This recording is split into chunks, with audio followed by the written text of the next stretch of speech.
Oke, selamat siang bagi kita semua. Silakan siapa yang membuka dengan nyanyian doa.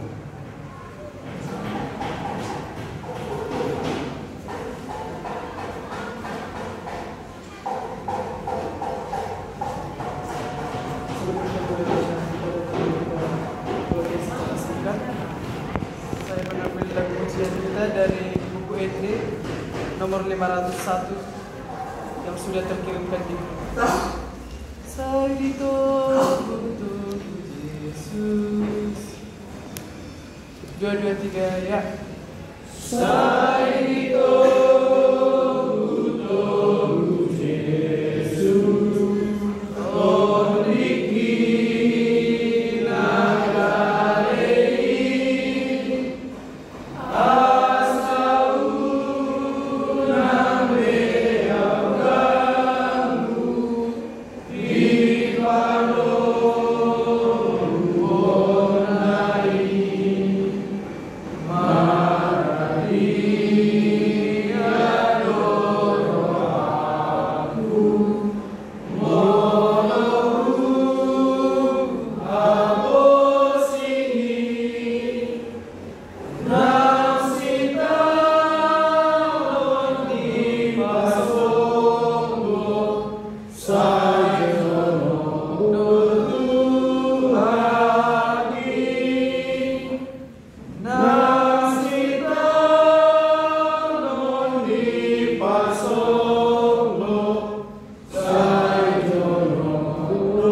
dipuji di pasangan siya nasa lona pagkiran na mo di Tuhan siya asiro di bini basa na totong pataro perbudonan buhay hani tari parmatumu di bagasona di Tuhan di madina lama muka milik Tuhan dalam marsia jan hamir atau akados nang di Tuhan pamatutong naman di hamir iso nang habis taran di Tuhan asa tarjalo hari maahal di jan dunia Bapak dusin namin di hamir di Tuhan sosoni pilih Tuhan Bapak dusin namin nagabe sada guru di tong-tongan ni persisaran namin oleh Tuhan homa totong naman lebih hasida habisuhon nang sungsoni hasabaru oleh Tuhan asa totong berbisu hasida tinalaw mengiri kami oleh Tuhan akay nang ko namin yung tulong maniraman ni Tuhan sungsoni oleh Tuhan uliniglan namin di pasantan bolan mga sangguan din ang Tuhan Jesus Kristus yung kapay mata yang kehidupan amin.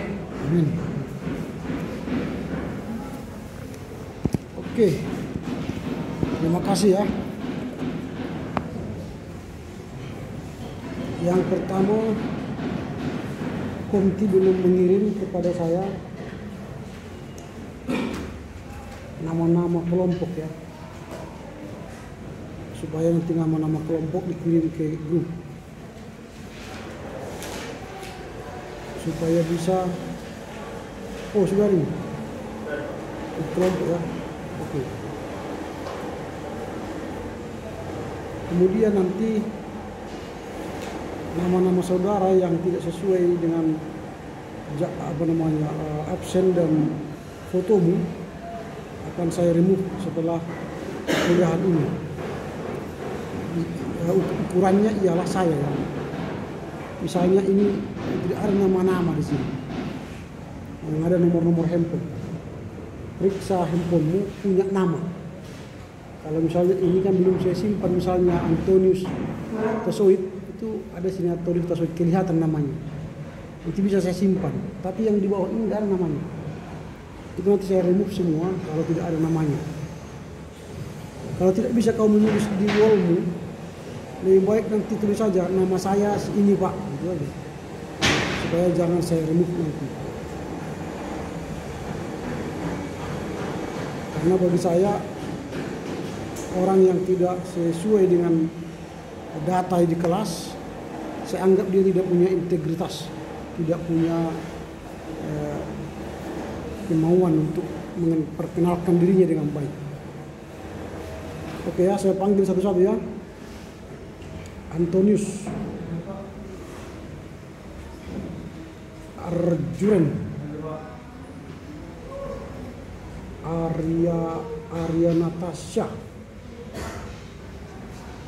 Deborah, Deviani, Evi.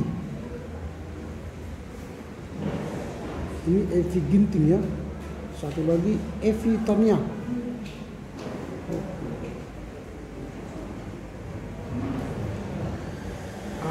Exile. Hanna Hutagalu. Baru Hanna Ranginangin. Lika Sina. Lucky. Muabel. Mutiara. Noel. Rico. Rina. Rotua. Sri. Sumitro. Cindy. Teger. Thomas. Tresia. Yeni. Jivanku. Royatur. Ayu.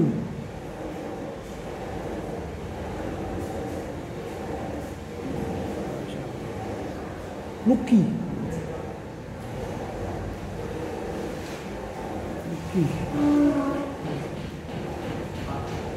Oke, ada nama lagi yang belum ini. Siapa?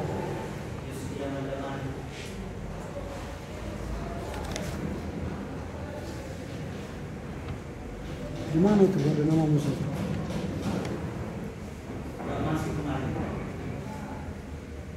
Masuk kemarin.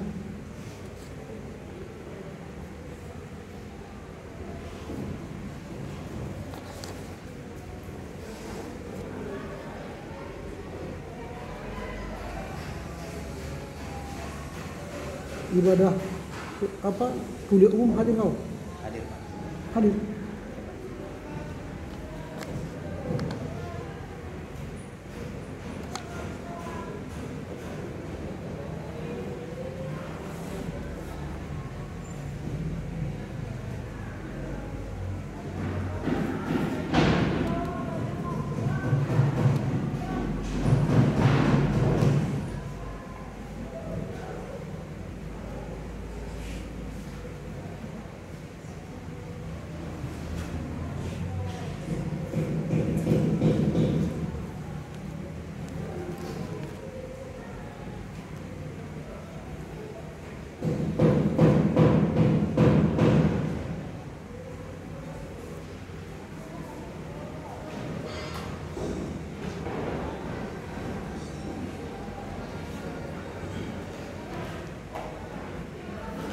Berapa?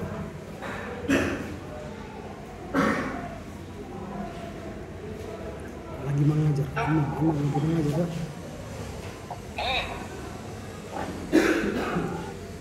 Tenang.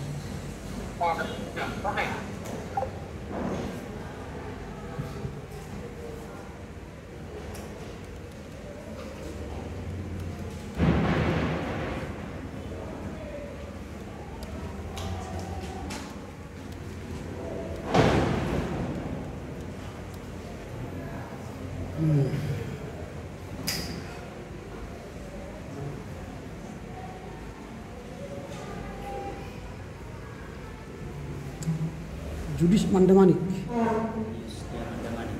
Yus Jaman. Iya, Pak. Oke, ini sudah ada dokter hadir di sini. Silakan duduk. Berarti kita ada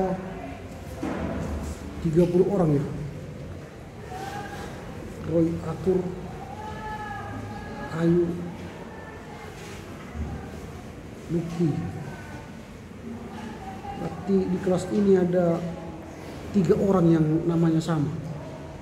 Evi, Hanna, dan Lucky ya. Satu I biasa, satu Y. Satu Hanna sama ya. Evi. Wah, keren kelas ini Pak. Ada 3 kembar. Nah, tanda tangan ini.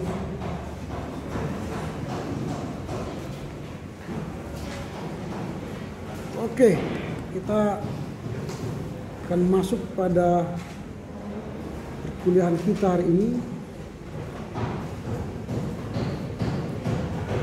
Kita akan membahas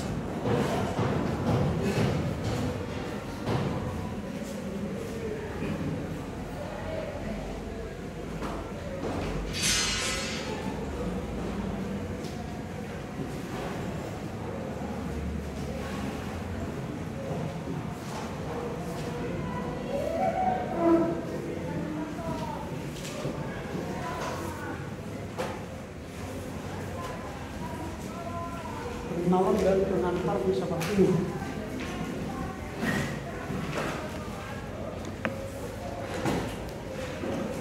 Ini hanya saya mereview apa yang telah saudara pelajari di filsafat barat yang dulu semester berapa kalian pelajari? Semester 1 ya? Semester 2. Saya hanya mereview apakah saudara masih ingat apa yang dipelajari dulu. Tentu sebelum belajar filsafat barat kemarin, kalian dibekali juga pengantar filsafat. Apa itu filsafat ya, sehingga nanti kalian bisa belajar filsafat barat. Di waktu itu apa yang disebut dengan filsafat? Yang kalian ingatlah. Apa arti filsafat? Siapa yang bisa jawab? Apa itu filsafat?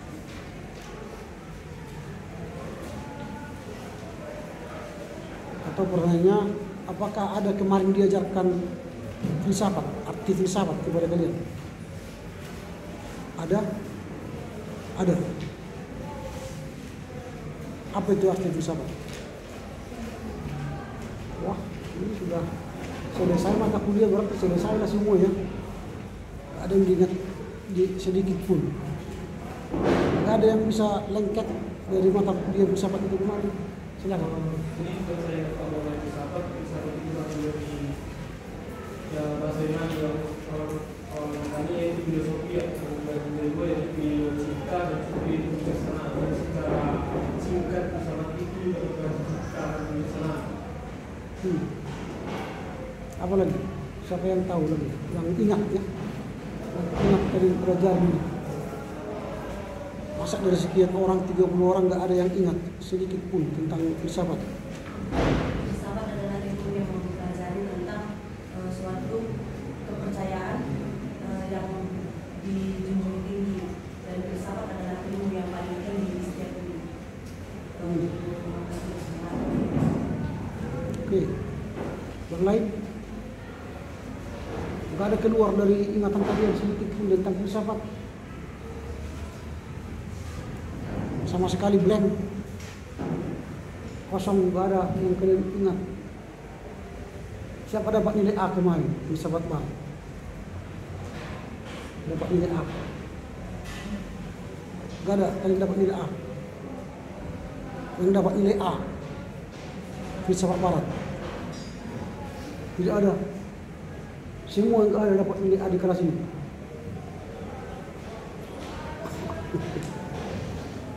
Nggak ada yang mengaku. Ya.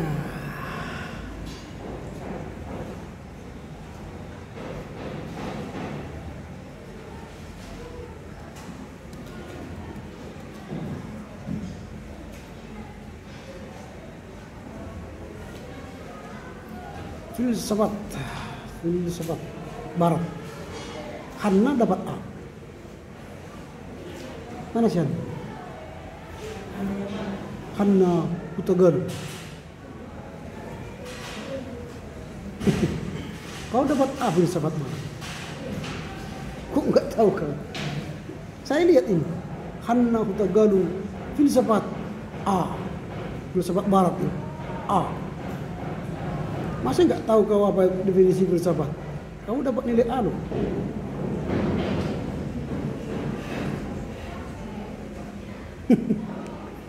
Berarti hanya lewat aja gitu ya.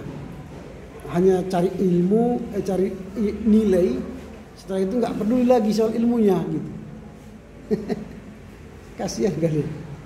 Saya bisa dulu lihat nilai kalian di sini. Saya coba lagi misalnya tadi siapa tadi Lucky ya. Hanya apa aja. Saya lihat aja segitu Lucky Barus. Acak aja, hanya acak. Ini filsafat barat AB. Hampir A. Apa filsafat barat? Filsafat Lucky. Lucky. Mana si Lucky? Lucky yang Y di belakang namanya. Lucky. Ya, apa filsafat? Gak tahu juga ya. Ya. Ya, begitu rupanya ya.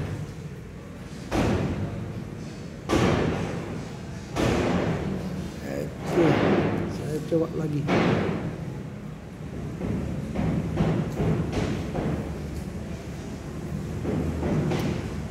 Ini apa tadi?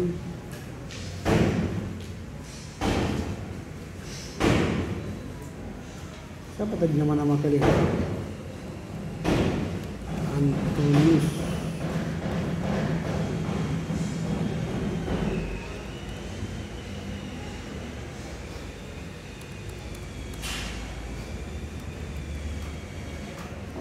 Kalau Hanna Perangin Angin berapa ini? Bisa Pak ya? Hanna Perangin Angin.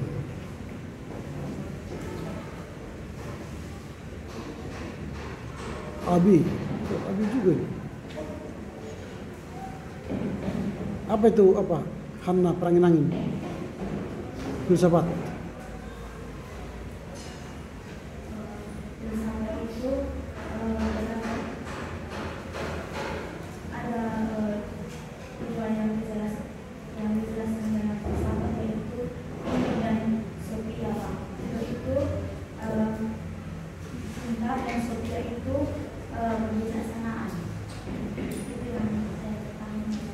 Kau buka apa internet ya.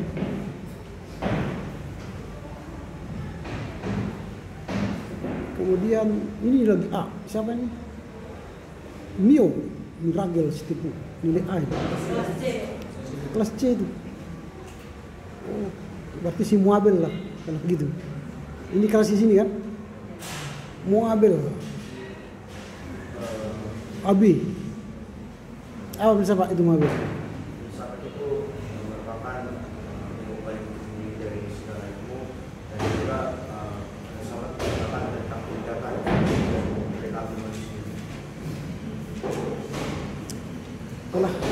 Perlu lagi saya tanya ini.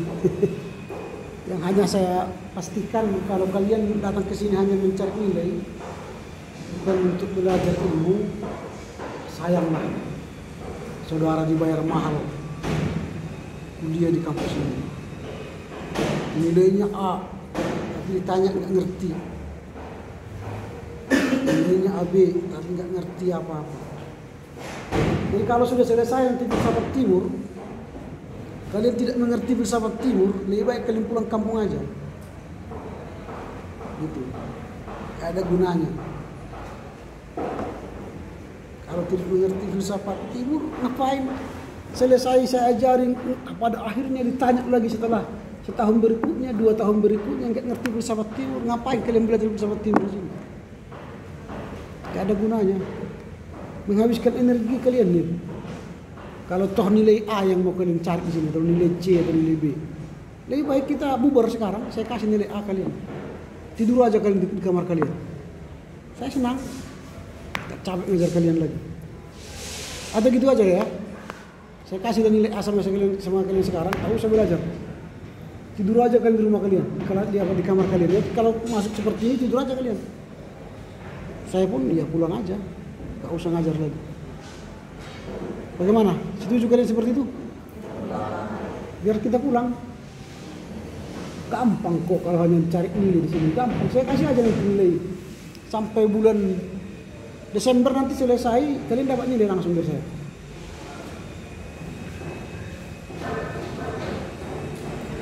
Karena ini test case yang udah saya lihat tadi kan, nilai A, tapi nggak tahu apa yang dipelajari.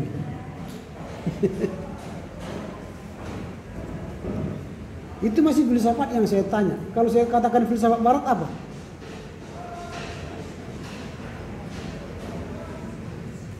Apa filsafat barat?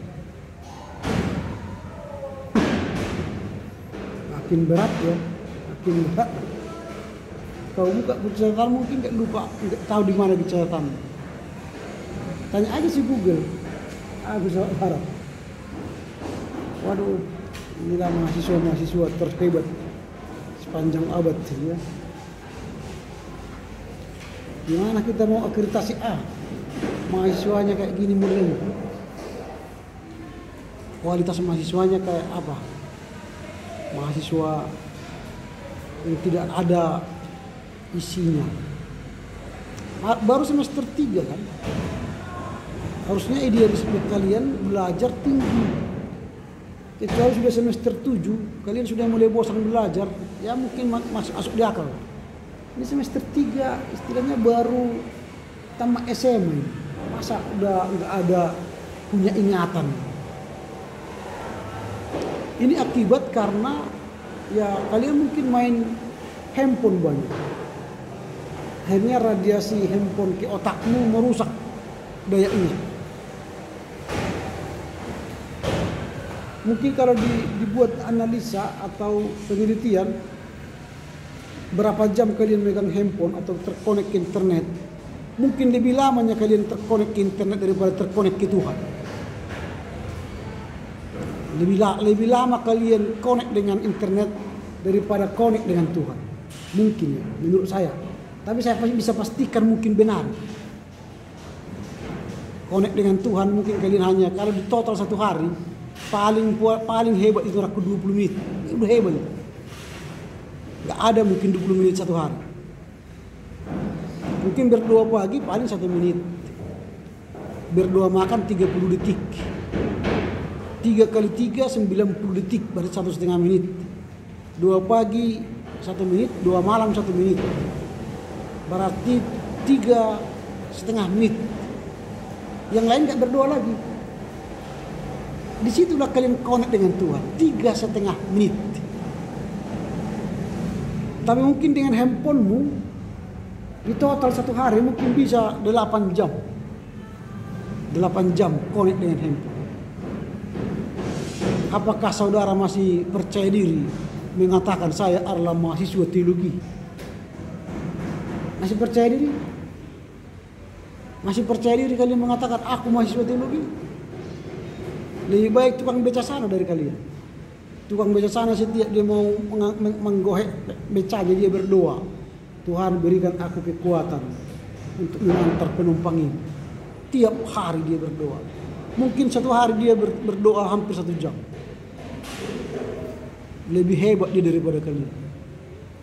Dia tidak punya pendidikan teologi.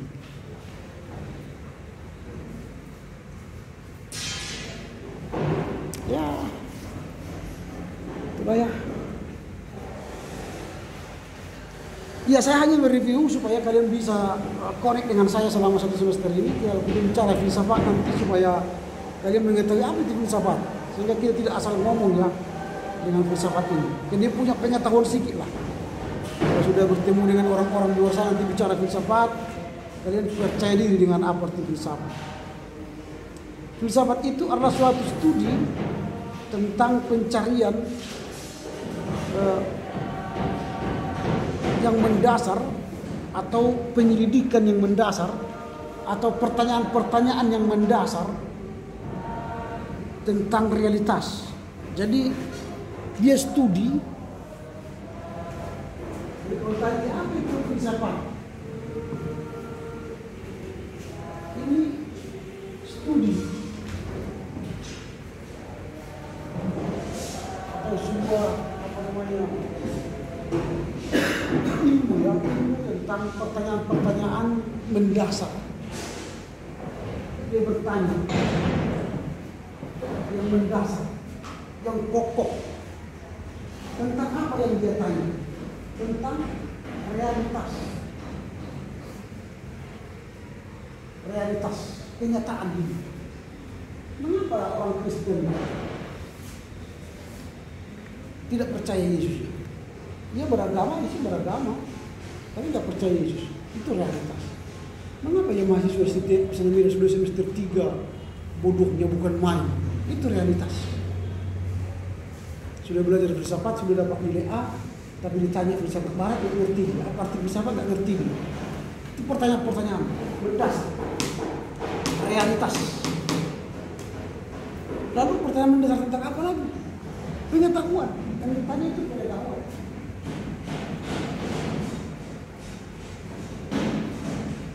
Mengapa ya orang bisa membajak dengan mesin? Kenapa tidak pakai kimia? Itu pertanyaan pengetahuan. Kenapa ya orang bertelepon tapi tidak kelihatan gambar, maka muncul WhatsApp? Mengapa ya WhatsApp tidak kelihatan semua? Itu pertanyaan pengetahuan. Lalu pertanyaan apa lagi? Pertanyaan tentang etika. Mengapa ya Rocky Gerung mulutnya asal ngomong, bajingan tolong? Ini Indonesia, ini Timur. Kok nggak beretika? Itu kan pertanyaan-pertanyaan dari filsafat. Lalu nilai-nilai yang ditanya itu nilai-nilai. Lalu yang ditanya itu logika. Yang ditanya itu eksistensi.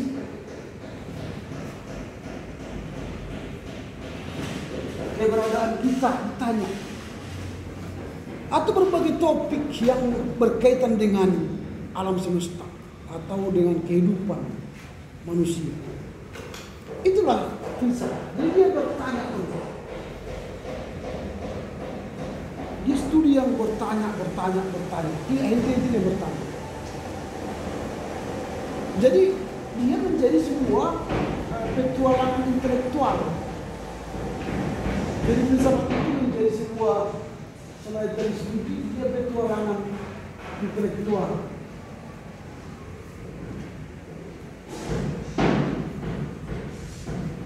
Tentang apa? Dia bertanya secara intelektual tentang alam dan bumi. Berusaha memahami dunia. Dia berusaha memahami dunia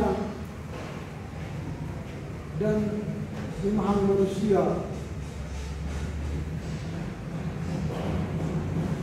secara logika. Ini dipahami oleh filsafat. Mereka memahami dunia, eksistensi manusia dengan kritis, analisis, konseptual, dan dengan refleksi.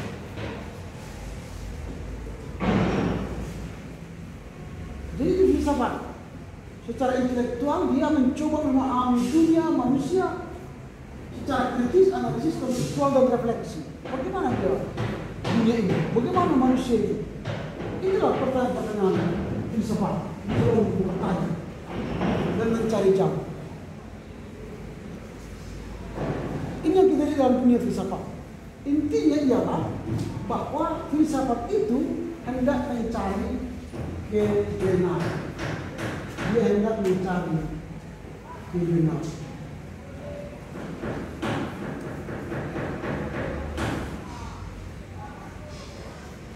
Filsafat di mana-mana hendak mencari kebenaran.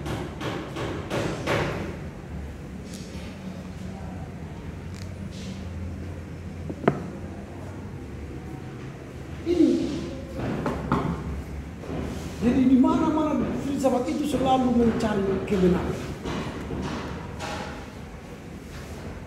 Makanya selalu bertanya, tidak pernah berhenti. Apakah dia menemukan jawaban? Belum tentu. Filsafat ini ketika dia bertanya, belum tentu dapat jawab. Karena ketika dia menemukan kebenaran satu, dia tanya lagi, dapat kebenaran dua, dapat tiga, empat. Di kebenaran itu bisa berubah-ubah, tergantung hasil-hasil penelitian. Nah, jadi kalau misalnya filsafat ini bicara soal mencari kebenaran, sekarang apa perbedaannya dengan teologi? Sekarang kita kan ini kampus teologi, bukan kampus filsafat. Lalu mengapa kita belajar filsafat? Apa hubungannya dengan teologi? Menurut kalian apa itu teologi? Apa perbedaan filsafat dengan teologi? Silakan. Apa perbedaan filsafat dengan teologi? Dan saya katakan filsafat itu mencari kebenaran. Studi tentang pertanyaan-pertanyaan mendasar yang realistis, yang logika, etis, nilai-nilai. Itu yang dia tanya. Atau sebagai sebuah studi intelektual yang hendak mencari pemahaman tentang dunia dan manusia secara kritis, analisis, konseptual, dan refleksi. Itulah filsafat. Kalau teologi apa?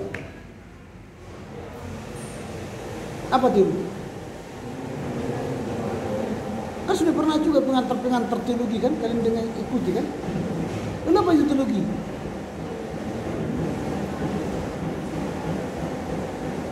Belum pasti ya jawaban kalian. Ya kalau sudah belajar ya pastilah, katakan aja yang benar. Jangan takut. Yang kalian tahu apa itu teologi? Apa? Iya, ini belajar tentang Tuhan. Jadi apa bedanya dengan filsafat? Apa?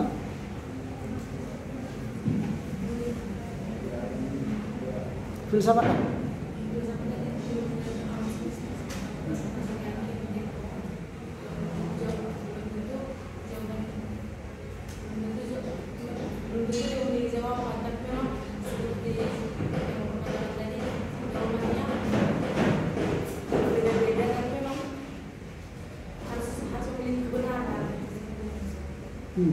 Yang lain apa?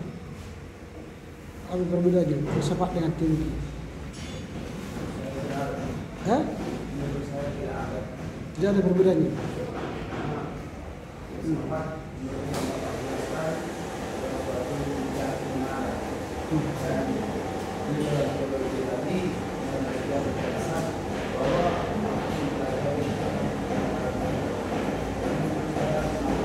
Sama.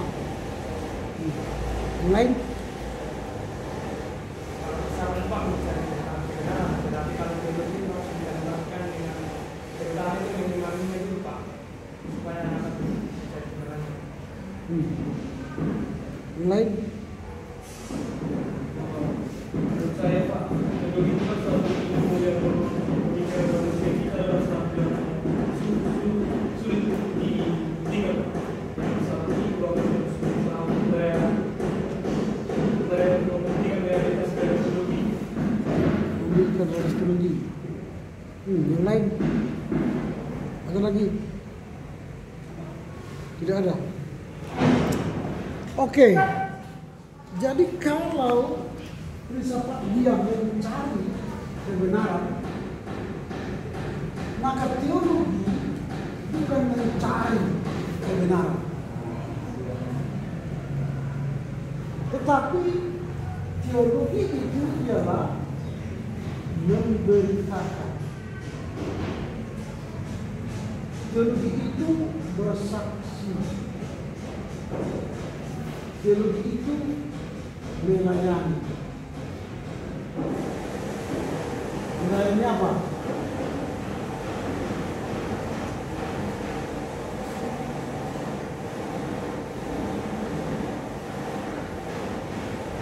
Di teologi kita tidak perlu lagi mencari kebenaran. Karena di teologi itu kita sudah menemukan kebenaran, mendapatkan kebenaran. Akulah jalan dan siapa itu? Siapa itu kebenaran itu? Siapa? Kok ragu? Siapa kebenaran di agama Kristen? Ya Yesus. Jadi akulah jalan dan kebenaran, berarti siapa yang kebenaran? Yesus. Kalau di sini mereka sudah kebenaran enggak? Belum dapat. Kebenaran mereka belum dapat. Sampai habis dunia ini kiamat, tidak akan menemukan kebenaran. Tapi teologi, dia tidak akan menemukan dan tidak akan mencari kebenaran. Karena apa? Dia sudah menemukan kebenaran itu. Tugas teologi sekarang, karena dia sudah tahu siapa teologi itu, kebenaran itu, maka dia memberitakan kebenaran, bersaksi kebenaran, dan melayani kebenaran. Nah, jadi kalau kalian sekarang ini sudah mahasiswa teologi, kalian sekarang di kampus ini selama 4 tahun diajar mencari dan memahami tentang kebenaran, mempelajari tentang kebenaran. Makanya ada pembimbing PBPL, lalu setelah itu teologi PBPL, lalu ada hermeneutika, ada dogmatika, ada seminar baru sendiri. Artinya kalian memahami kebenaran lebih dalam, mengenal Yesus lebih dalam, memahami firman-Nya lebih dalam. Karena sudah kalian tahu dan menemukan kebenaran itu, dan kalian telah percaya kepada kebenaran itu, dan kalian sudah tinggal bersama kebenaran itu. Maka setelah itu kalian tahu semua, maka tugas kalian ialah memberitakan, bersaksi, melayani kebenaran itu. Nah, sekarang pertanyaan saya, kalau kalian sudah tamat ini, seandainya sekarang tamatlah kalian, sudah sarjana, sudah sarjana teologi, sudah mengetahui, mengenal, sudah mendalami, sudah mempelajari kebenaran, kalian ingin melakukan tugas pemberitakan, bersaksi, melayani kebenaran. Di manalah tempatnya kalian untuk menyampaikan, melayani kebenaran? Di mana? Di manalah tempat kalian untuk memberitakan kebenaran, bersaksi kebenaran, melayani kebenaran? Di mana? Di mana? Di tengah lingkungan masyarakat. Di mana lagi? Di gereja. Di mana lagi? Oke, misalnya tamatlah kalian sekarang STH. Tentu pastilah kalian pertama melamar di mana? Gereja. Karena kalian merasa kalian adalah mahasiswa teologi dan sekolah pendeta, gitu kan? Betul? Kalian dianggap mahasiswa sekolah pendeta, betul? Jadi kalian pun sudah merasa berakting seperti pendeta. Pulang ke kampung dipanggil, oh emang ini yang pendeta, Pak Pendeta sini. Kalian merasa seperti pendeta. Padahal kampus ini bukan mencetak pendeta. Kampus ini mencetak sarjana teologi. Itu berarti kalian menjadi teolog, bukan pendeta. Namanya pun sekolah tinggi teologi, bukan sekolah tinggi pendeta. Kalau kalian ingin pendeta, bukan di sini tempatnya. Tempatnya di Siantar. Di situ ada sekolah pendeta, teman. Dulu di Sipoholon itu sekolah pendeta HKBP. Lalu dipindahkan sekarang ke ST HKBP, di dalamnya ada sekolah pendeta. Mahasiswanya itu tamat langsung pendeta, karena mereka sekolah pendeta. Tapi kalau sekolah tinggi teologi tamat langsung pendeta enggak? Lalu bagaimana supaya pendeta? Bagaimana supaya bisa jadi pendeta? Melamar ke mana? Ke gereja. Itu. Berarti tidak otomatis kalian jadi pendeta dari sini. Cuma kalian sudah sarjana teologi, sudah punya kemampuan berteologi, sudah punya kemampuan memberitakan Injil, sudah punya kemampuan bersaksi tentang kebenaran, sudah punya kemampuan melayani kebenaran. Tempatnya mungkin bisa di gereja, tapi kalau gereja tidak terima saudara, kemana kamu? Mau nangis? Atau mau tunggu Dia tasar sampai 7 tahun. Sampai 8 tahun. Kemana kau? Mau kemana? Kalau pokoknya kau tidak pendeta, berarti kamu pengkhianat dong. Udah tamat kau STH, lalu pergi kau ke gereja, ke pendeta. Pengkhianat kalian. Saya bilang, tamat dari sini otomatis pendeta? Bukan. Berarti melamar, diterima jadi pendeta. Kalau tidak diterima mau kemana? Maka mulailah berpikir bahwa tidak hanya gereja tempatmu memberitakan kebenaran, tidak hanya gereja tempatmu bersaksi tentang kebenaran, tidak hanya gereja tempatmu melayani. Mungkin kamu menjadi pegawai DEPA, mungkin kamu menjadi pegawai ASN atau persekutuan negara melamar pegawai negeri, mungkin kamu menjadi pendeta tentara, mungkin kamu menjadi seorang bekerja di BUMN, bisa menjadi bankir, bisa di Pertamina, bisa di Telkom, macam-macam, atau bisa jadi pengusaha. Tapi entah kemana pun kau mengamalkan STH-mu ini, berarti kau sudah punya kemampuan. Kalau kau diterima di gereja, berarti lakukanlah ini dengan baik dan benar. Memberitakan, bersaksi, melayani Kristus. Ini sudah pendeta. Diterima pendeta, digaji tiap bulan. Tapi selama dia pendeta, tidak pernah gereja berkembang dibuatnya. Malahan pecah. Karena pendeta buat berkelahi jemaat. Pendeta tidak pandai berkhotbah. Pendeta tidak pandai melakukan apa-apa. Hanya kerjanya tidur. Sakit. Jalan-jalan, tamasya, shopping, selfie. Itu aja kerjanya, nggak mampu dia melakukan ini. Ngapain jadi pendeta? Berhenti aja kalau jadi pendeta. Tetapi kalau kau misalnya masuk di Depok, masuk di sini, karena kamu sudah mampu memberitakan bersaksi melalui Kristus, maka engkau bekerja menjadi pegawai yang baik sambil bantu gereja. Bahkan di tempat itu, jika ada kemungkinan kembangkan gereja di sana, itu jauh lebih hebat daripada kau mengabdi di sini tapi merusak gereja. Itu iblis yang masuk ke dalam gereja. Supaya saudara sadar sekarang, kamu tidak harus di gereja.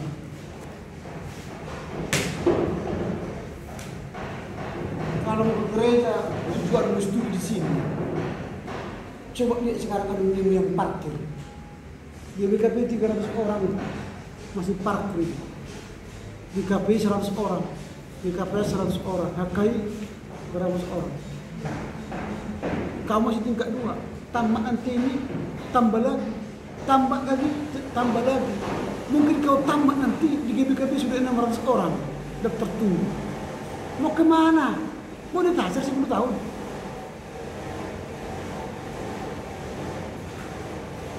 Itu. Ini saya bongkar paradigmamu supaya kau mulai sekarang bersiap-siap bahwa STH-mu ini bukan mau jadi pendeta, tapi STH-mu ini mampu kau melakukan ini. Ini tugas teologi, bukan filsafat yang hanya mencari. Ini sudah kau temukan ini. Sudah belajar kau di dalam, tapi lagi entah di mana pun nanti kau berada. Kalau ingin kau menjadi filsuf, tidak mau di sini, sekarang di sini aja. Kalau begitu tidak pendetanya rumah aku di sini, keluarlah aku, silakan aja. Masih tingkat 2 kan? Pergi aja ke USU itu ini lebih jelas. Tetapi saudara sudah terbongkar paradigma. Itu tugasnya filsafat, ini tugasnya teologi. Kau pilih mana? Filsuf atau teolog? Gak bisa lah kau jawab lagi kan? Udah mulai takut kan? Filsuf atau teolog? Bayangkan itu dan renungkan di hatimu sekarang. Kau mau filsuf atau teolog? Kalau mau teolog, kau mau jadi pendeta atau hanya teolog? Alumni kita sekarang banyak jadi bankir. Kerja di Bank Danamon, kerja di Bank Mandiri, kerja di Bank BRI, banyak di bankir. Ada yang ASN.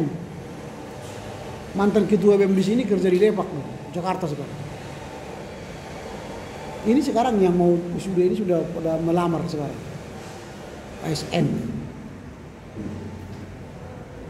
Karena ya kalau tunggu gereja nanti sebagai tempat kita memberitakan kebenaran, bersaksi tentang kebenaran, melayani kebenaran, gak muat, udah penuh. Gak mungkin kalian doakan pendeta-pendeta yang di dalam itu sekarang bermatian kan? Matilah semua itu biar masuk ke kami. Gak mungkin kan?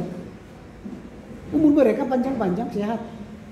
Pensiun 65 tahun, 60 tahun. Kalian usia kalian berapa sekarang? 18, 19.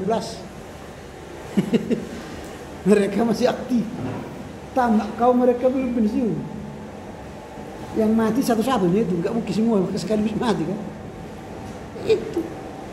Tetapi kamu sudah punya kapasitas, kapabilitas. Entah dimanapun kau nanti berada, kau sudah mampu berteologi. Kau misalnya terpilih masuk di BUMN menjadi Pertamina. Kan ada pegawai-pegawai Pertamina yang Kristen. Kau lah yang memimpin ibadahnya, kau lah yang memimpin pelayanannya. Kan itu kan? Karena apa? Kau sudah berteologi. Sudah seorang teolog yang handal. Tak usah di depan namamu itu ada PDT kan? Tapi hatimu sudah lebih dari pendeta. Itu keren. Daripada pendeta tugasnya hanya menghabiskan uang jemaat. Tapi enggak jelas. Jemaat tak pernah tumbuh. Tak pernah tambah. Tapi minta tambah gajinya tiap tahun. Jemaat tak ada yang tambah, berkurang malah. Tapi minta fasilitas. Mobilnya mau Fortuner. Jadi hanya memikirkan peruknya, bukan memikirkan kerajaan Allah. Oke, saya tidak mau dalam tentang ini. Sekarang kita membahas tentang filsafat timur.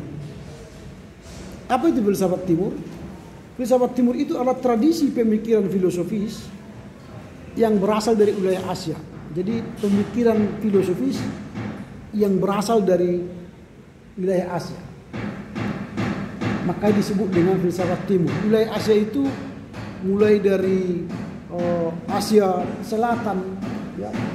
Selatan itu India, lalu Asia Timur itu Cina, lalu Asia Tenggara ke kita.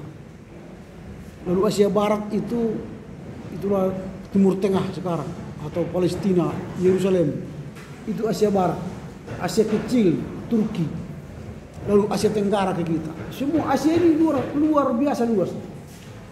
Itu disebut dengan filsafat timur. Ada beberapa ciri khas dari filsafat timur ini.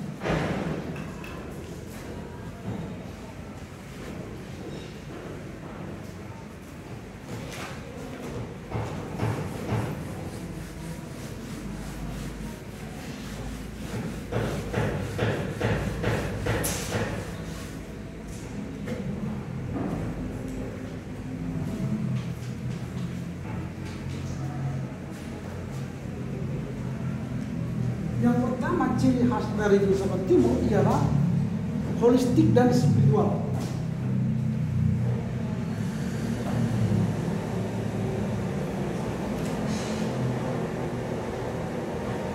Artinya holistik, kalau filsafat barat tadi melihat dunia dari bumi itu terpisah, maka kalau dunia filsafat timur melihat dunia dan manusia itu secara holistik, menyatu. Dan secara spiritual. Itu cirinya. Jadi tidak melihat terpisah manusia ini dengan alam, tapi manusia dan alam menyatu. Spiritualitas manusia dengan alam menyatu, tidak terpisah. Kalau di barat itu dipisah. Itu yang disebut dengan holistik dan spiritual. Jadi pendekatannya terhadap kehidupan baik manusia dan alam itu komprehensif, menyatu. Sehingga lebih terfokus pada moralitas, etika, terfokus pada pemikiran-pemikiran yang bersifat moral ya, bukan berfokus pada pikiran-pikiran yang rasional. Beda dengan barat itu kan rasional. Itu yang pertama. Kedua adalah keseimbangan dan harmonis.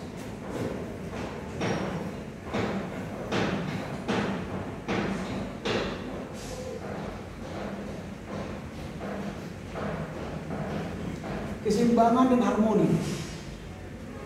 Bagi orang filsafat timur, baik dunia dan manusia harus seimbang. Manusia tidak boleh mengkeruk bumi ini secara membabi buta. Kalau Eropa itu kan membabi buta, apalagi dengan kapitalisme itu ya. Orang timur tidak menghargai alam. Karena bagi mereka kalau kita menghancurkan alam, maka alam akan murka kepada kita.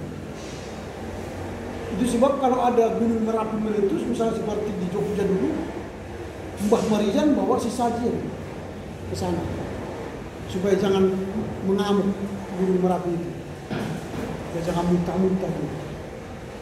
Sama dengan gunung Sinabung meletus, ada juga orang Karo bawa sesajen ke sana supaya jangan meletus dia, supaya jangan ngamuk-ngamuk. Karena sudah 400 tahun tidur, bangun juga dia. Mungkin ada yang membangunkannya. Kalau menurut filsafat timur ada yang membangunkannya. Mungkin membangunkannya dengan sikap parahnya atau tingkah laku manusia yang tinggal di situ. Itu dalam pemikiran filsafat timur. Maka dia harus seimbang alam dan manusia. Lalu yang ketiga ialah ketidakpersonalan. Ketidakpersonalan.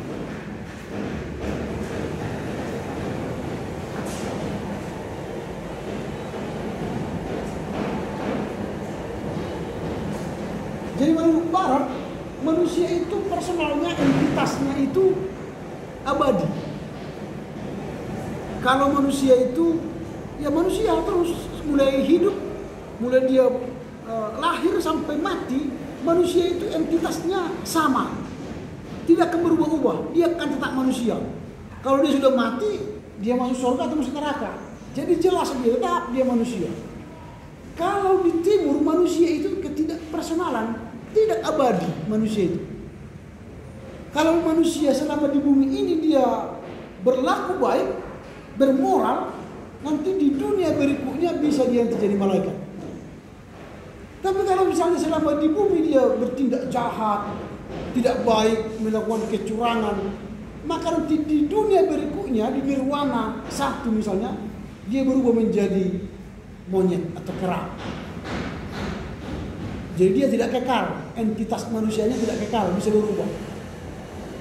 Jadi setelah di langit kedua nanti dia misalnya jadi kera. Kalau dia tidak menjadi kera sakti, sungkokong misalnya, dia tidak bisa naik ke surga. Bisa berubah di nirwana kedua nanti menjadi laba-laba atau kupu-kupu atau babi. Itu berubah. Jadi manusia itu tidak kekal, entitasnya berubah-ubah sesuai dengan karma yang dia terima. Kalau di barat tidak, tetap aja manusia sampai mati, dia tetap kekal abadi, entitasnya, identitasnya sebagai manusia. Itu yang ketiga. Yang keempat, meditasi dan kebijaksanaan.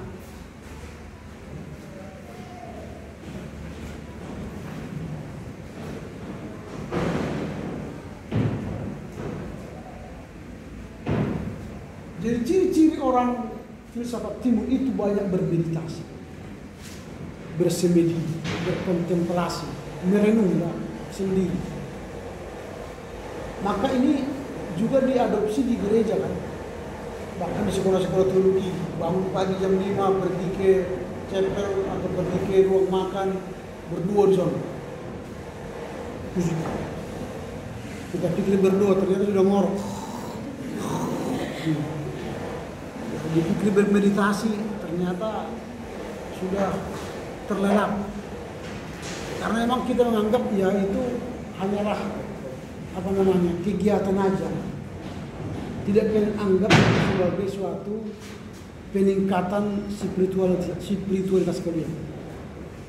Orang yang benar-benar kusuk bermeditasi, dia akan mengubah dirinya atau mengalami paradigma baru dalam hidupnya. Cobalah nanti.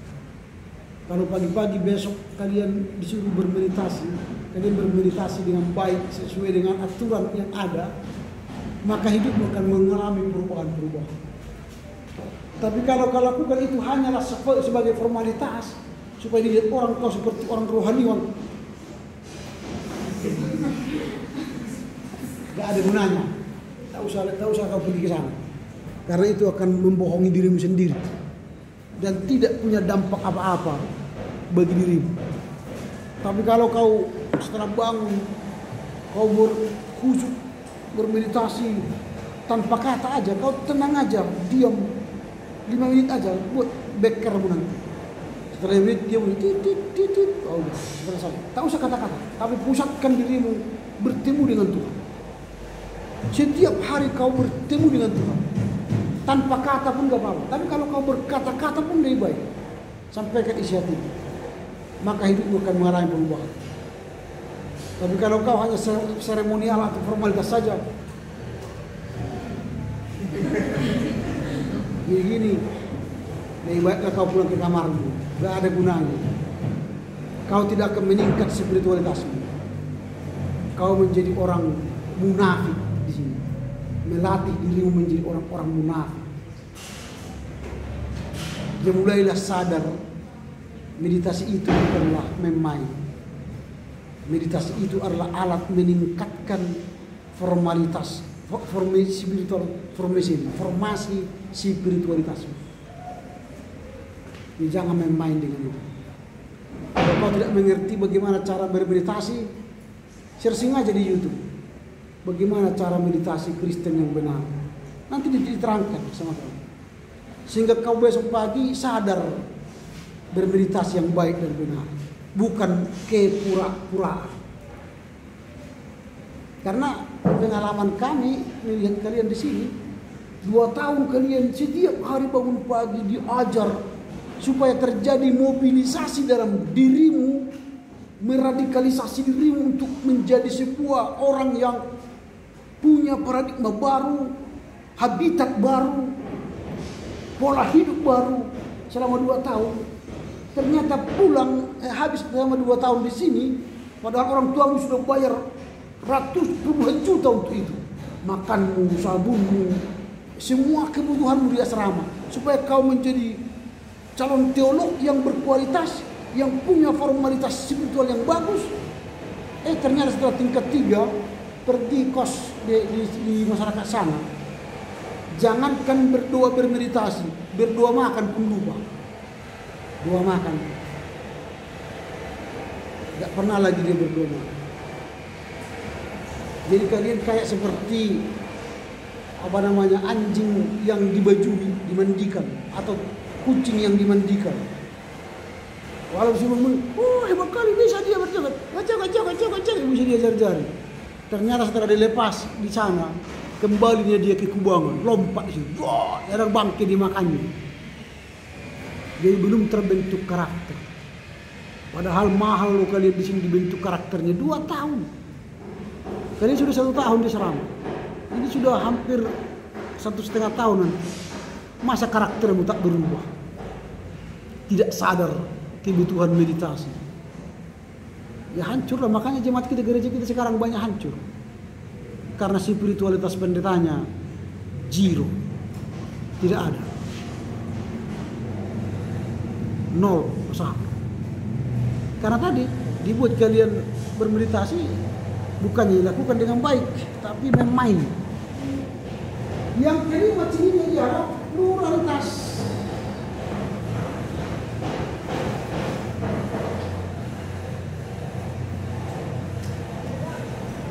Pluralitas tradisi.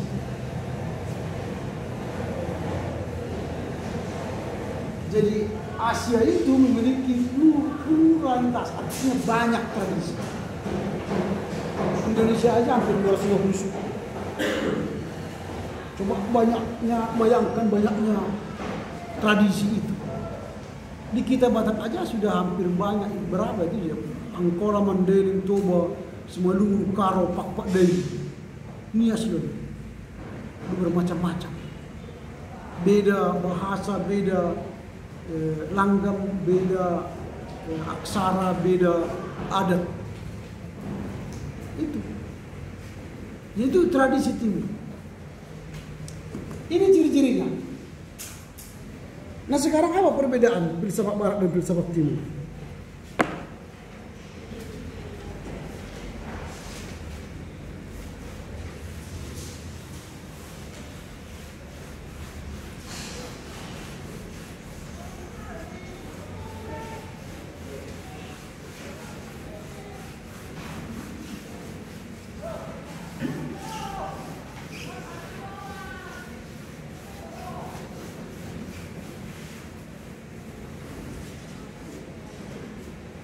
Yang pertama perbedaannya ialah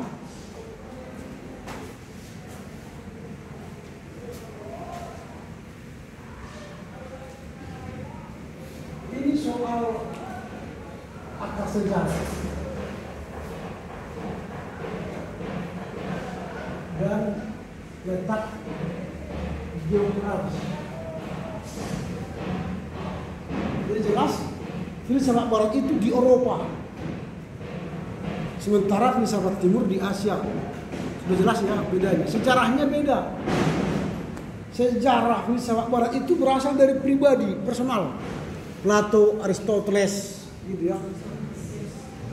Jadi berasal dari personal. Kalau di Asia, sejarahnya berasal dari agama-agama. Agama yang lahir dari Asia. Agama di dunia ini datang dari Asia. Semua agama besar datang dari Asia. Kristen itu datang dari Asia, Asia Barat. Lahir di Bethlehem, lalu dia besar di Galilea, lalu melayani. Lalu berita tentang pelayanan Yesus itu dibawa Paulus ke dunia Helenis, ke Eropa. Lalu kekristenan berkembang di Eropa ratusan tahun. Lalu setelah itu orang Eropa datang menginjili ke Asia, termasuk ke nenek moyang kita dulu. Jadi Eropa itu tidak punya sejarah tentang agama, lahirnya agama-agama. Tidak ada agama lahir dari Eropa. Agama itu lahir dari Asia. Jadi akar sejarahnya beda. Ini yang pertama perbedaannya. Jadi akar sejarahnya berbeda dan letak geografisnya berbeda. Yang kedua, pendekatan metodologisnya berbeda. Pendekatan metodologis.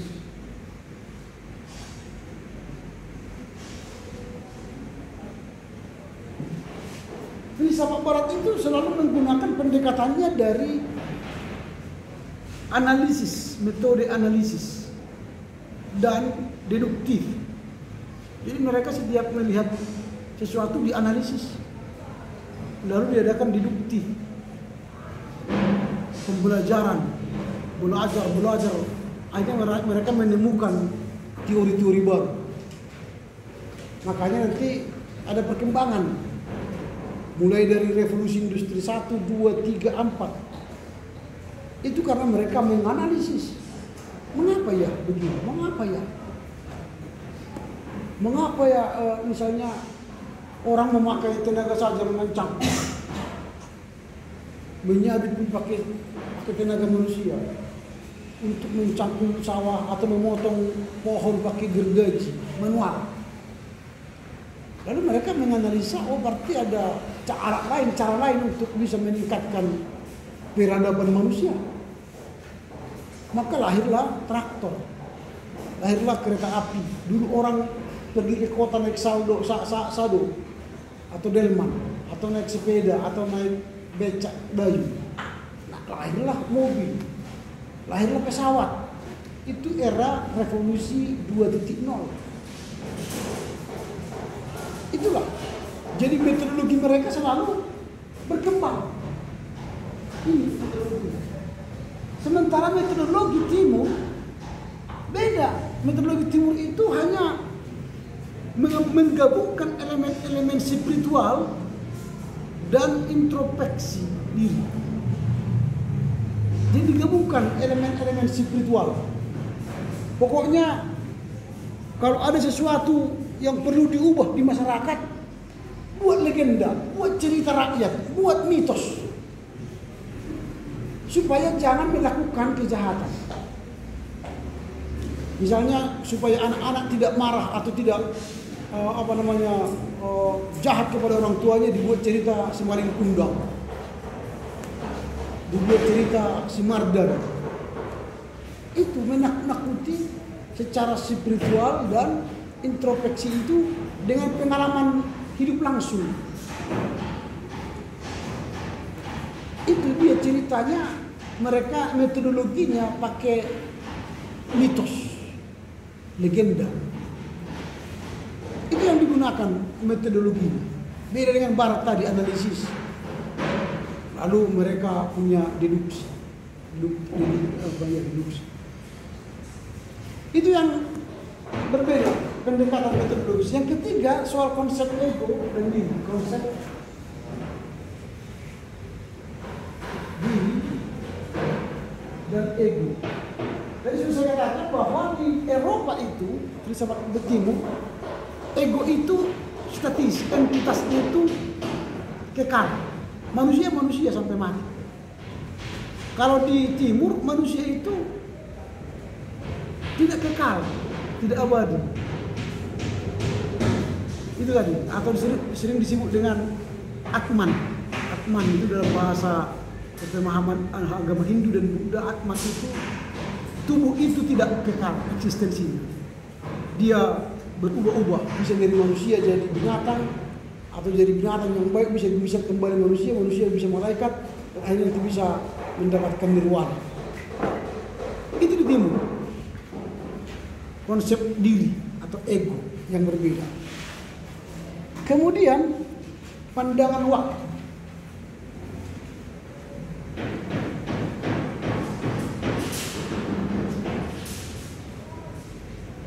Bagi filsafat barat, waktu itu linear. Masa dulu, masa sekarang, dan masa yang akan datang. Itu pandangan barat, filsafat tentang waktu. Makanya mereka bisa mengevaluasi masa dulu. Tadi seperti saya katakan tadi, kalau misalnya zaman dulu masih menggunakan otot, itu kan revolusi industri 1.0. Lalu digantilah dengan revolusi industri 2.0 dengan adanya traktor. Lalu revolusi industri 3.0 dengan adanya internet. Karena mereka dulu, kini akan datang. Dulu pakai internet, lalu bagaimana lagi mengembangkannya sekarang dan akan datang. Lahirlah revolusi industri 4.0. Kalau ini tenaga manusia, ini traktor, ini internet, ini apa? Apa di 4.0?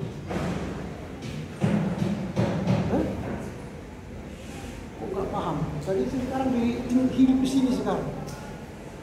Ini digital.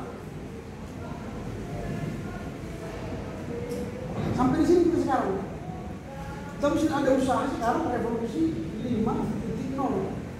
Inilah robotik dan AI, artificial intelligence. Ini sudah dikerjakan Jepang sekarang dan China. Nah, setiap ini beda dengan masyarakat. Ini kan industri. Kalau revolusi industri 1.0, maka masyarakatnya sudah hidup dalam 2.0. Kalau revolusi industri 2.0, masyarakatnya sudah 3.0. Kalau revolusi industri 3.0, masyarakatnya 4.0. Sekarang revolusi industri 4.0, kita era masyarakat 5.0. Apa artinya era masyarakat 5.0? Sekarang, kali ini. Apa itu? Beda revolusi industri 4.0 dengan beda revolusi masyarakat 5.0. Kita sekarang 5.0. Tapi industrinya digital. Masyarakat era 5.0 artinya internet connect to people. internet connect to people. Dulu misalnya, kalau kalian ingin menerima transferan uang dari orang tua kita harus pergi ke bank. Pergi ke bank, store uang, transfer ke rekening kita. Lalu telepon, dulu transfer namanya, ini buktinya. Itu masih pakai 3.0 industrinya, internet. Sekarang di digital apa artinya? Digital, digitus, jari, jemari. Entah jam berapa sekarang perlu uang, tinggal buka mobile banking, selesai. Tak perlu ke bank lagi transfer. Entah kapan pun bisa. Dulu kalau mau kirim uang harus buka dulu bank, jam 8 antri, jam 4 tutup. Sekarang enggak lagi, 24 jam Anda bisa transfer. Digital. Kalau dulu harimaumu, mulutmu adalah harimaumu, sekarang jari-jarimu adalah harimaumu. Tergantung jari-jarimu ini ketik apa di Facebook, ketik apa di WA, ketik apa di handphone. Di era masyarakat 5.0, dia harus sesuai kata dan perbuatan. Makanya saya tuntut dengan kata perbuatan. Kalau saya suruh kalian membuka ini, selama kalian tidak menemukan polanya, ini nggak bisa terbuka. Ini namanya era digitus. Salah satu digit nggak bisa masuk, salah satu garis tidak bisa masuk. Harus benar baru masuk. Yang mengetahui kebenarannya itu adalah jari. Maka jangan sesekali memberi jarimu. Apalagi nanti kau lihatlah apamu. Kalau sudah sampai di sini nanti kita era revolusi industri 0, tak perlu lagi ini ada. Perlu. Nanti kau pas mau bertelepon nanti tinggal kau bilang, halo, di mana kau? Oh ya di sini, oke. Nah, di sini. Enggak perlu lagi nanti seperti ini laptop, enggak perlu. Tinggal semua di sini. Jadi enggak perlu lagi bawa ini, berat sekali bawa. Tapi hati-hati, semua sudah digital. Berkhotbah pun nanti pakai artificial intelligence. Suruh mesin. Khotbah kita melayani dengan kasih dari Markus 2 Korintus 8 ayat 1 sampai 7. Silakan khotbah, durasinya 30 menit. Halo, selamat pagi semua warga jemaat gereja Kristen Protestan Sebaru. Tema kita sekarang ialah melayani dengan kasih. Dari 2 Korintus 10. Wah, lebih jago dari kalian nanti. Dia hanya punya layar aja pun. Tergantung ganti orangnya, kurang ganteng, ganteng, ganteng berubah, ganteng. Kurang cantik, ganti cantik. Kau mulai orang ini pendetanya orang dari orang Afrika negro, wah berganti. Coba pendeta kalian, Pak Evorus gantilah ini, pendeta kami nggak ganteng, nggak pandai. Dan biaya perpindahannya mahal. Ini sekarang nggak perlu, tinggal ganti ganti orangnya. Tapi hilanglah kalian, nggak ada lagi manusia jadi pendeta. Semua sudah robotik. Nanti istri suami pun pakai robot. Iya, Jepang sekarang istrinya robot. Gak suka dia kempeskannya mati. Suka dia cantik dulu istri itu bagus cantik. Gila gak? Makanya orang Jepang sekarang gak suka menikah lagi. Dia suka menikah dengan robot. Karena manusia banyak mengatur. Kalau robot, selamat datang suamiku terkasih, mau minum apa? Bikin dulu minum susu. Terima kasih, saya akan siapkan susu. Pijit dulu aku. Silakan. Tidur supaya saya pijit di bagian mana? Kaki. Program memijit kaki. Nah, dia pijit kaki. Tidur kita. Bangunkan atau jam sekian, bangunkan. Pergi aku ya, pergi. Mati, matikan dia, jadi dia ada. Daripada pulang kita, aku mau kemana? Kau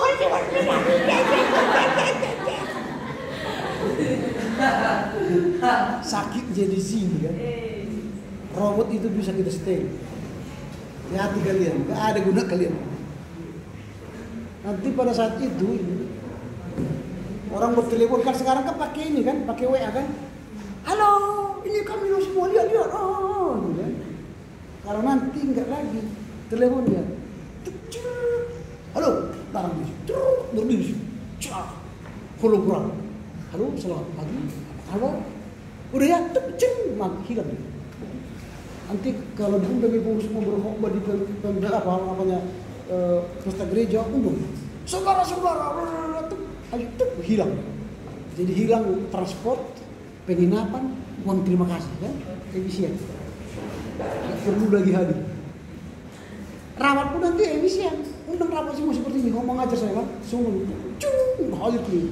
Saudara filsafat timur, bla bla bla bla bla. Oke, kelas kita tutup, hilang kalian. Itu nanti. Kalau kita sudah masuk ke sini, tapi era masyarakat 5.0 itu akan menghantar ke sini. Makanya sekarang masuk ke ruangan kita pun nanti bentar lagi masuk ke rumah pun harus baru masuk. Masuk. Semua nanti begitu, serba begitu. Jadi kalau kalian tidak siapkan diri sejak sekarang, digiles zaman kayak gitu, giles artificial intelligence, lebih pintar dari kalian. Sekarang kau buatlah apa bedamu dengan artificial intelligence. Soal ini kalah. Soal kecepatan kalah. Soal apa lagi yang membuat kalian nanti menang dari artificial intelligence? Dari mana? Soal hati. Artificial intelligence tidak punya rasa. Itulah kesempatanmu menang dari robot. Robot tidak punya rasa. Dia tidak akan bisa menangis.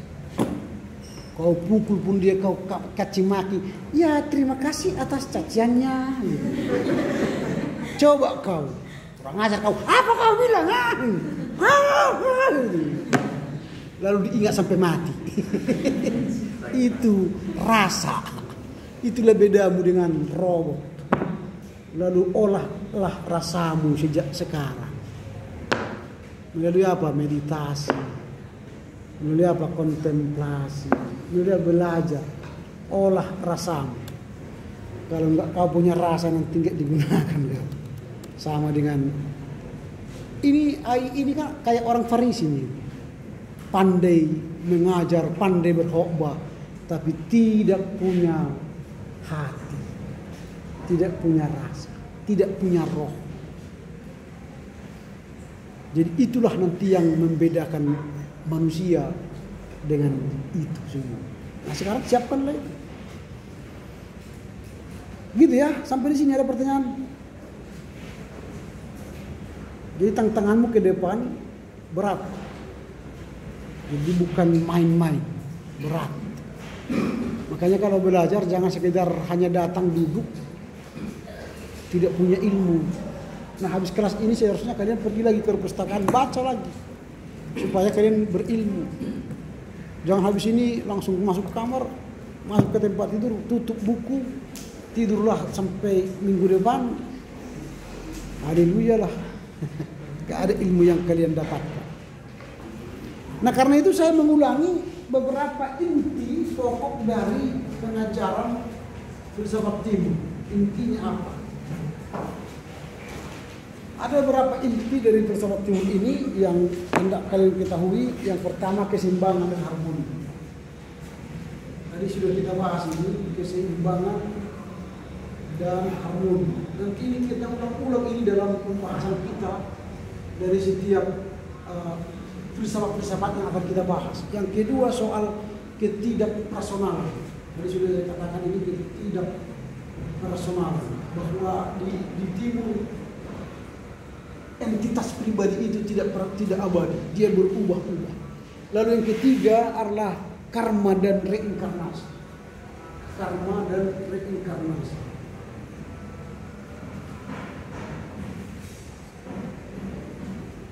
Jadi bagi agama Hindu Buddha ada karma. kita sebenarnya ada karma. Apa yang ingin engkau perbuat orang lain bagimu, perbuatlah seperti itu bagi orang lain. Karma. Baru apa yang kau tabur itu yang itu juga karma. Cuma kita menolak ajaran karma di Kristen. Tapi hukum tabur tuai ada. Hukum tabur tuai. Tapi yang mengajarkan karma itu biasanya Buddha dan Hindu. Reinkarnasi pun itu kita tolak. Karena kita tidak ada reinkarnasi, yang ada inkarnasi. Jadi inkarnasi itu misalnya ini firman.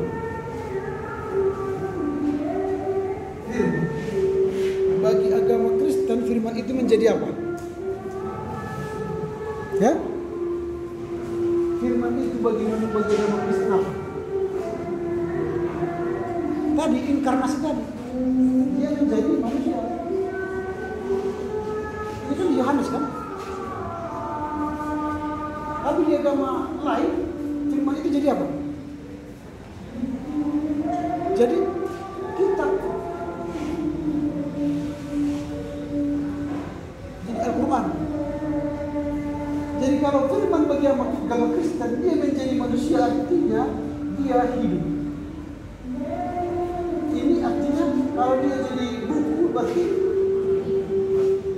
mati. Jadi apa bedanya? Firman dalam agama Kristen Islam, firman bagi agama Kristen dia manusia berarti hidup. Setiap kau mendengar firman diberitakan berarti di dalammu ada hidup. Jadi kalau kau malas membaca firman tiap hari berarti kamu bukan manusia yang hidup, tapi manusia bangkai yang berjalan. Berarti kalian adalah bangkai yang berjalan. Kalau kalian tidak baca kitab firman setiap hari, kalian adalah bangkai yang berjalan dan gentayangan di kampus ini. Tapi supaya kamu disebut manusia hidup, maka bacalah firman, maka dia akan hidup dalam dirimu. Kecuali kau di sini seperti ini, ribut bermain.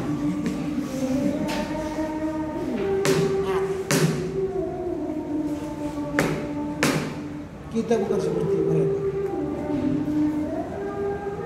Udah beda, kalian mendapatkan bedanya. Bertanyakan orang, samakah firman dalam agama Kristen dan Islam? Beda. Bagi mereka firman itu jadi kitab turun dari langit.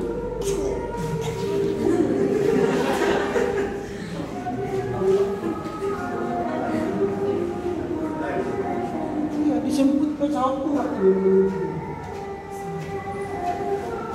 Kita Alkitab itu turunan itu bukan apa, bukan menjadi apa, tulisan manusia itu yang diilhami oleh Roh Kudus.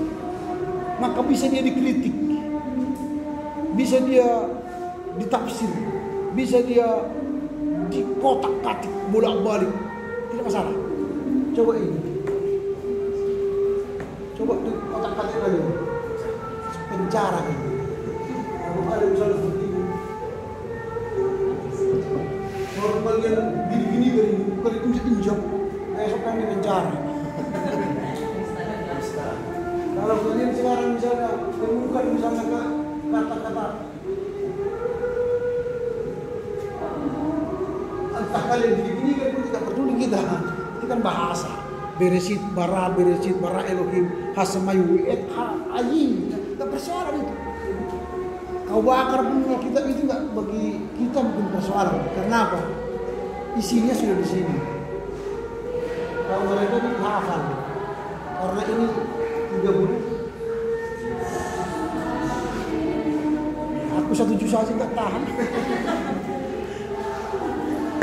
Itu yang pertama, yang ketiga, yang keempat meditasi dan kebijaksanaan. Tadi sudah berbahas. Meditasi dan kebijaksanaan. Lalu yang kelima, etika dan kebajikan.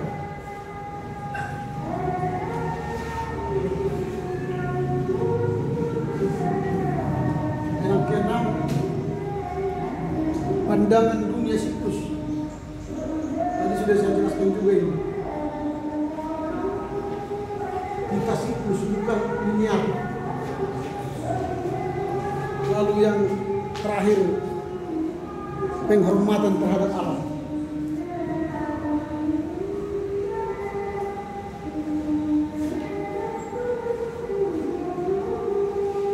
Terhadap alam dan lingkungan. Itu inti pokok pengajaran filsafat timur nanti yang akan kita pelajari selama 1 semester ini. Maka pelajari nanti lebih dalam sehingga nanti kita akan semakin diperkaya dalam pertemuan-pertemuan berikutnya. Oke, sampai di sini kita bertemu minggu depan. Silakan ditutup dengan nyanyi dan doa.